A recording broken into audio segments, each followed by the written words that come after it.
I have done this. I actually did it, he yelled happily. The large black sickle dropped by a mere 10th level player. You let your guard down, fool. How can you trust someone so easily? But his victory was short-lived. Something seemed off. His victorious smile faltered, as an uneasiness took over his mind. Why didn't I get any system notifications? He thought. Usually as soon as he killed a player, the game would alert him of his stat increases. But now there was nothing. No messages, no stat boosts, nothing. Dread settled in his stomach. Slowly, he turned his head looking for any clues as to what had gone wrong. Then he heard a voice, which made his blood run cold. Why do you look so surprised? His body stiffened. Pushing hard, he turned towards the sound, only to see Ryu a few steps away. Standing far away, completely unharmed. A smile on his lips, a sharp gaze fixed on Black Flame Dragon. Sweat dripped down Black Flame Dragon's face. His throat was dry and he began to stutter. How? I killed you. His mind began to race. Does he have some sort of resurrection ability? Or am I losing my mind? Desperate for answers, he turned to look at the spot where Ryu's body should have been. But there was nothing there, no corpse, no blood, no sign that there had ever been a fight. It was as if his attack had never happened. Ryu's smile widened. The one you killed, he said calmly, was my clone. Black Flame Dragon's eyes widened in fear. A clone. Ryu nodded slightly. That's right. The doppelganger rune allows me to create an identical copy of myself. It can't fight, but it serves other purposes, and this little experiment has been far more valuable than I expected. The Black Flame Dragon's face contorted with anger. His fists were clenched, shaking. You betrayed me, he yelled, his voice thick with rage.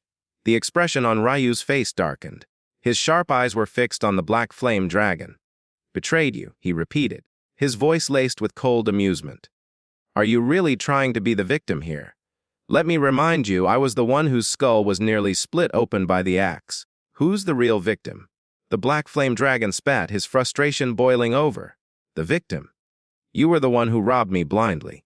You bullied me and took everything from me. Ryu was silent for a moment, his icy gaze steady. Then, without warning, he raised his sickle. A sudden sense of fear washed over the Black Flame Dragon. Something felt wrong. His body stiffened, refusing to follow his commands. His breathing became shallow and panic filled his insides. What's happening? Why can't I move? Before this feeling could fully subside, a flash of sharp steel separated his head from his shoulders. His decapitated body fell to the ground and his head rolled away, his wide, lifeless eyes still frozen in shock. Ryu exhaled calmly, inspecting the now quiet battlefield. There were no survivors except one. With a flick of his wrist, he activated the trace eraser. In a matter of seconds, the bloodstains and corpses disappeared without a trace. If an outsider stumbled across this place, he would never guess that a violent massacre had taken place just moments before. But one person knew the truth. Ryu turned his attention to the last remaining figure, a woman who lay motionless, her head hidden under a black bag, the only living witness to what had happened. He walked toward her with slow, deliberate steps. I need your attention, he said, his voice steady. The woman didn't move. She remained absolutely still, her breathing barely audible. Round narrowed his eyes. Stop pretending and sit down properly. At this, she hesitated, then reluctantly straightened her posture. Though the bag covered her face, he could feel her discomfort. In a soft, almost quivering voice, she asked, How did you know I wasn't actually unconscious? Ryu's lips curled up into a slight smile. You thought it would be so easy to fool a player like me. The woman hesitated for a moment and then whispered, I'm sorry.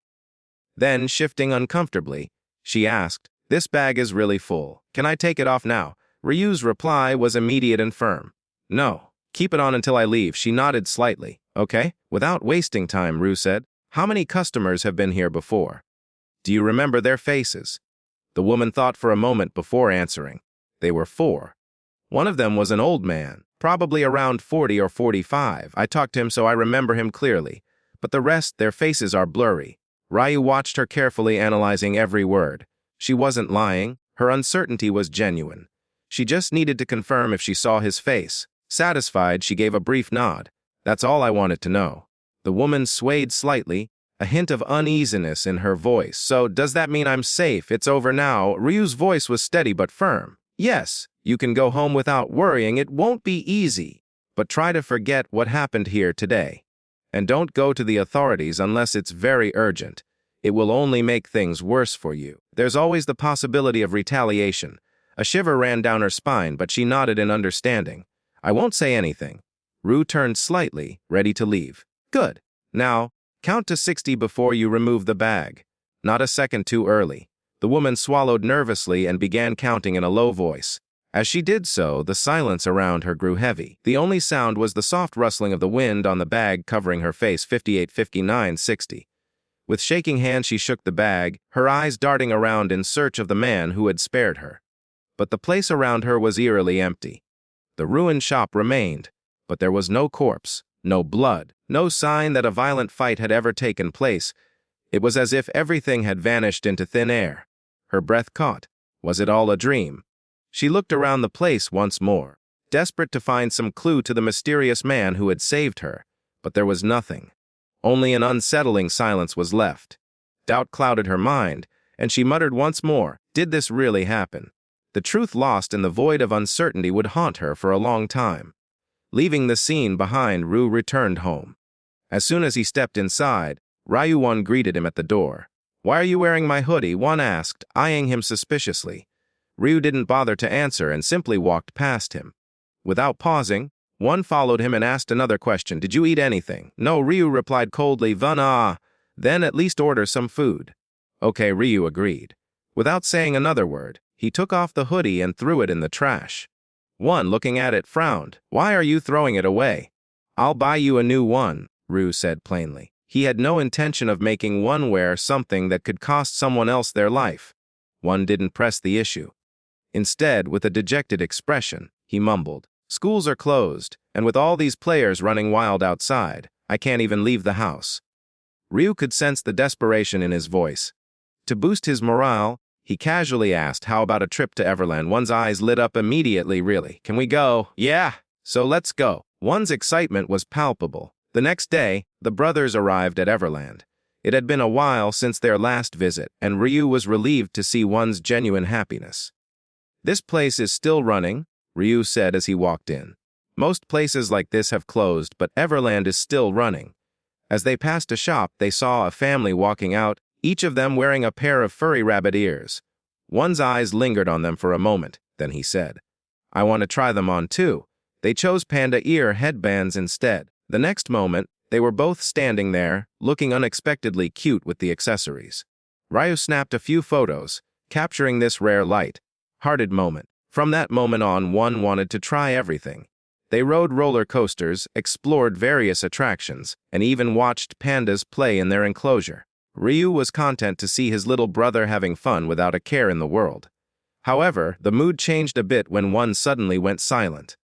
His excitement faded, replaced by a sad expression. Tomorrow. His brother was supposed to be back at that game tomorrow. Noticing Won's discomfort, Ryu reassured him, don't worry, I'll be fine. I'll probably sleep a little longer when I get back, but that's it. It's dangerous, yes, but I know how to deal with it. Won nodded hesitantly, but the worry in his eyes didn't lessen. Seeing this, Ryu patted his head lightly. Will we see the safari ride next? April 30, 11:50 a.m. Sitting in his room, Ryu-min waited, mentally preparing himself to go to the parallel world. His resolve was firm, his mind was sharp. Just then, a message notification popped up on his screen. Yuri-min. It's already midnight, isn't it? I'm really nervous right now, but I think everything will go smoothly this time. Let's not stress about it and focus on doing our best. Come on fighting. We'll see each other again alive and victorious. A quiet laugh escaped Ryu-min's lips as he read her message. She's worried.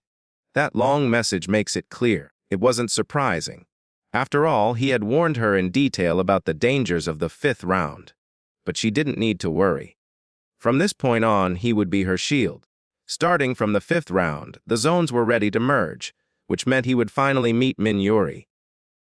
Even if it was just to take advantage of her buff, he had already decided to ensure her safety. She's looking for the black sickle, but she doesn't know it's me, he smiled, checking the time once again. Oh, what time is it? So, let's get started. As the clock struck midnight, Ryu-min's eyes slowly closed. In the blink of an eye, his consciousness faded. Darkness plunged him into the parallel world once again. As Ryu-min's eyes opened, he saw a familiar sight. A vast field of grass stretched out before him, reminiscent of the battlefield from the 1st round. One by one, figures appeared around him, avatars of the remaining players, summoned to the field just as before. For Rao Min, this scene was nothing new.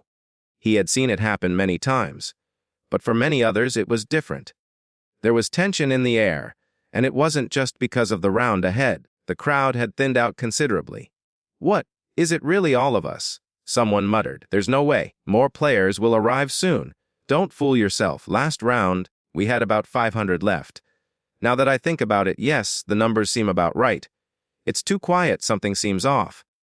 As whispers of uneasiness spread through the group, a familiar presence descended from above. Suddenly a figure appeared, a glowing creature with glowing wings, his smile full of amusement. "Welcome, humans. Congratulations on making it to the 5th round. Hee. The angels' voices were light, but not a single player showed any enthusiasm. Their expressions were serious, their gazes filled with silent contempt. Of course, none of them had any affection for these so-called divine beings. The angels were the ones responsible for throwing them into this merciless death game. "Hey, why such long faces? Cheer up, will you?" the angel said. "You all spent a lot of time last round, didn't you? Killing each other so enthusiastically, hee. Her laughter echoed throughout the arena, adding to the quiet indignation of the players. "Ah, I get it. Not in the mood to joke around today," the angel said, feigning disappointment. "Okay, then I'll get serious." Her earlier mischievous expression faded and was replaced by a more businesslike demeanor. "Currently, we have 442 survivors. Originally, this round was supposed to start with 521, but it looks like we're behind by about 80. I think some of you have decided to settle your differences outside of the game as well." A wave of tension spread through the crowd. The numbers went down again.